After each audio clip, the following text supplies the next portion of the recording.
At what point did you realize your husband didn't love you? For me, it was at 3 a.m. on a Tuesday when our baby wouldn't stop crying and my husband told me to keep it down because he had work in the morning. I met Ryan in college. He was the guy who brought me soup when I was sick and remembered my favorite coffee order. When he proposed, I cried happy tears thinking I'd found my person. Marriage felt like having a best friend who'd always have my back. But looking back, the signs were there way before that night. When I told Ryan I was pregnant, his first words weren't, "I'm so excited," or "we're having a baby." He said, "Well, I guess our fun days are over." Then he went back to watching TV like I'd just told him we were out of milk. Every doctor's appointment, I went alone. Ryan always had something come up, a work meeting, a friend's birthday, his fantasy football draft. I'd sit in those waiting rooms surrounded by couples holding hands while I filled out forms by myself. The nurse once asked, "Where's Dad today?" And I made up some excuse about him being busy, but inside I felt embarrassed. Other husbands seemed excited to see ultrasound pictures. Ryan barely glanced at them when I showed him at home. During my pregnancy, I threw up every morning for 3 months. Ryan complained that the smell of my morning sickness made him nauseous too. He started sleeping in the guest room because my tossing and turning kept him awake. I was growing his child, but somehow I was the problem. When my water broke at 2 a.m.,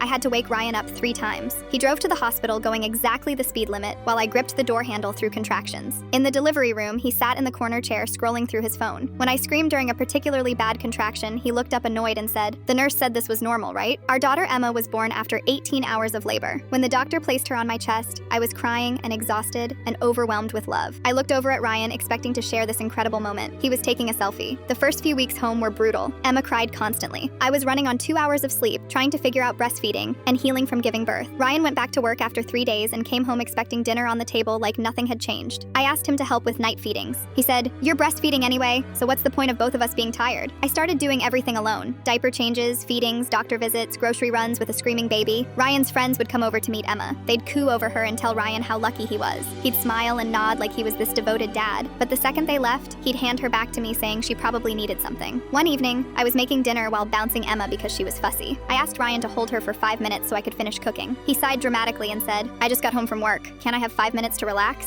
Like taking care of his own daughter was some huge favor to me. But that Tuesday night was different. Emma had been crying for 2 hours straight. I tried everything, feeding her, changing her, rocking her, singing to her. I was sitting in the nursery at 3 a.m., both of us crying, when Ryan appeared in the doorway. I thought maybe he was coming to help. Maybe he'd take her so I could catch my breath. Instead, he stood there in his pajamas looking irritated. "Can you keep it down?" he said. "I have an important meeting in the morning." I stared at him holding our 6-month-old daughter who was screaming her lungs out. "She's a baby, Ryan. She doesn't have a volume control." "Well, figure something out. Some of us have real jobs." Then he turned around and went back to bed. I sat there in the dark holding Emma, and it hit me like a truck. I wasn't married to a partner. I was married to someone who saw me and our daughter as inconveniences in his life. Someone who thought his sleep mattered more than his wife having a breakdown at 3 a.m. The next morning, he acted like nothing happened, made his coffee, kissed my cheek, and said, "Have a good day," before leaving for work. Like he hadn't just told me to quiet our crying baby because it was bothering him. That's when I knew. Not that our marriage was struggling or that we needed counseling. I knew he didn't love me.